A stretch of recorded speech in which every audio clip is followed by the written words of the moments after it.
Hello lords and ladies, welcome back to Tiny Kingdoms. Since the last video we've added many new features to the game, and these include a working minimap, day-night cycle, fog of war, lighting and sight, chat box, and many other aesthetic features that you'll get to discover as you explore the map.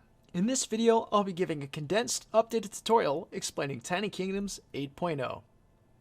As you can see, the master volume bar has been added to the main menu. Now, this works by clicking anywhere on the bar, or you can simply click and drag to adjust how you would like the volume. We're going to keep it pretty low, and we'll begin by pressing play. This will put us in the lobby, and you are now queued to start a match. If another player also presses play and is in the queue, you will start a match against each other. Now, you can also press Ctrl O, and this will put you in a practice match. Now, if you click on your town hall and click on anywhere on your starting area, then press escape, this will escape the build mode. You are now starting the game. At any point, if you would like to forfeit a match, you can do Control L, and this will forfeit the match. Now, like I said before, when we are sent back to the main menu, the volume will be set to max, so keep in mind and be ready to readjust it. As so. So, at any point, if you need to exit the game, you can press escape, and this will close the game. We're going to open up a new instance of the game and actually have a proper practice match. Once in a match, a randomly generated map will be created, and you'll need to place down your town hall in any position you currently have sight of. Once it's placed down, you'll be given land and sight of the area around the town hall. Seen here, we will place down the town hall. Next, you'll want to place down a free quarry and lumberyard, ideally near their appropriate resources. You'll be given one of each for free at the very beginning of every match. So we're going to put down this quarry next to the ore, and we're going to go ahead and buy land to get across the river. Simply hit the buy land button, drag a line out, that's good enough. We're going to drag another box to be able to build this lumberyard. You can now buy territory immediately, one after the other. There's no longer a cooldown. To leave this mode, we're going to hit build to enter back into build mode to build this free lumberyard, now that he can collect the lumber next to the forest. So there's a lot of ore, so we're going to go ahead and build another quarry to collect on this ore. Also, citizen homes are going to help us produce gold over the long run, because they will slowly produce citizens, up to 3 citizens, and each of these citizens will then produce 1 gold each over a certain period of time. So we're going to put that down, and they will produce gold in the long run. So, in order to leave build mode, we can simply press escape or press the cancel right here, the cancel button right there. I'm going to hit escape, and now we're out. To move around on the map, we can still use WASD, as well as having our cursor on the edge of the map still moves us. A new feature with the mini-map is now you can left-click, which will teleport us around the map, which is a lot faster and more efficient. We should have enough to buy an archery, so we're going to buy that and place that right here. The archery still has an archer tower right here, and will shoot enemies that get close enough to your buildings. We still have the 3 troop types, the infantry, cavalry, and bowmen. We are going to produce a longbow light poison archer. As you can see here, the cooldowns for troops now exist.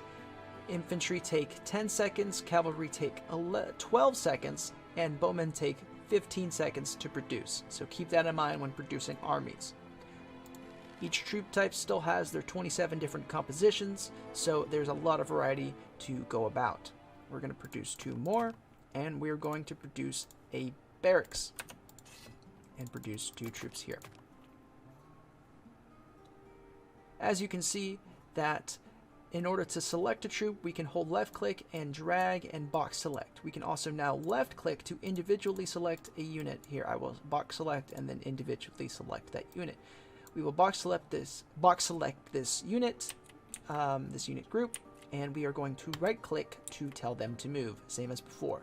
As well as control right clicking, we'll put them on attack move. If you control right click a unit or an enemy building, an enemy unit that is, and an enemy building, they will focus that target to its death, or until the unit dies. So we will group these troops up, as well as control right-clicking on a non-enemy unit will put the troop in attack mode, and if any enemy unit crosses them, they will then go and try to attack that unit. We are going to keep forming an army, and so you can see that as night has come, the light radius of every building and troop slowly decreased as night approached, because their sight is determined by the amount of light they produce during the nighttime, and so they will have reduced sight during the night, so keep that in mind. We're going to keep grouping these guys up, keep producing more for the siege on red team.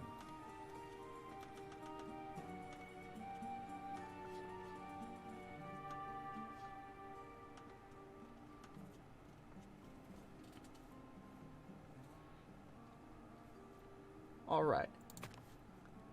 Also, a good note is that you cannot pre-buy troops while your troop building is currently producing troops. I will try to produce more. As you see, it cannot happen. So if you want to make sure that you're producing as much as possible, you're going to have additional troop producing buildings. As you can see, this is rain. It's starting to fall. This is a random event that can occur.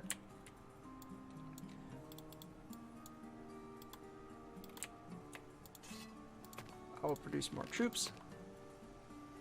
Move that down. In the meantime, while those last remaining troops are being built, you can hit enter to type in your text box. You can type whatever you want. So we'll say hello. I believe caps lock is on. Hello, right? And we will reply to ourselves with another hello. As you can see right here. Pressing enter will interact. Pressing enter will send the message. So the cool thing is that we will box select all these troops, and we will right-click on the mini-map and tell these troops to move to that location where I clicked on the map. We're going to try to find the red base and destroy it. The current win condition for the game, and only win condition, is destroying the enemy's town hall. We will move down here and follow them. Infantry are faster than bowmen, as you see, and we have initiated combat. We will control right-click on this unit group to focus fire on these enemy red infantry and slowly take them down. We currently have 18 troops, and we're going to siege on the enemy base. They still had some troops in reserves, so we're going to finish them off. If I try to find a building real quick, going to finish them off. I'm going to tell this troop to locate other parts of the base just to get recon in case there is another army approaching. As you can see, we found their lumber mill, their lumber yard, and we're going to tell this troop to move up. Like you see, the lumber mill was out of my sight, therefore it vanished, and there was no longer a recollection of that building being there, so it's up to you, the individual, to remember if a building's there. Ooh, you just saw lightning. It's another new feature. So, same troops will also have silhouettes. If they disappear from your radius, then you will see a silhouette of that troop running away, as you saw, and they will run in the direction that you reported them running. We'll finish up the town hall. The town halls now have way more health, as they are the sole win condition.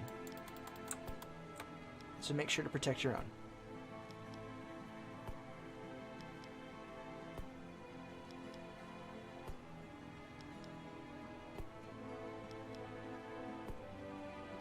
It's slowly becoming daytime again. Their torches will go away, like that. And the radius of sight will become larger. We'll tell this troop to come down here and help with the town hall siege.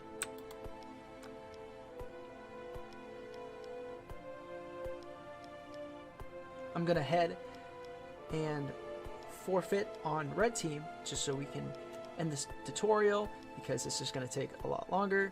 So we're gonna go do that. Control L once again forfeits the match.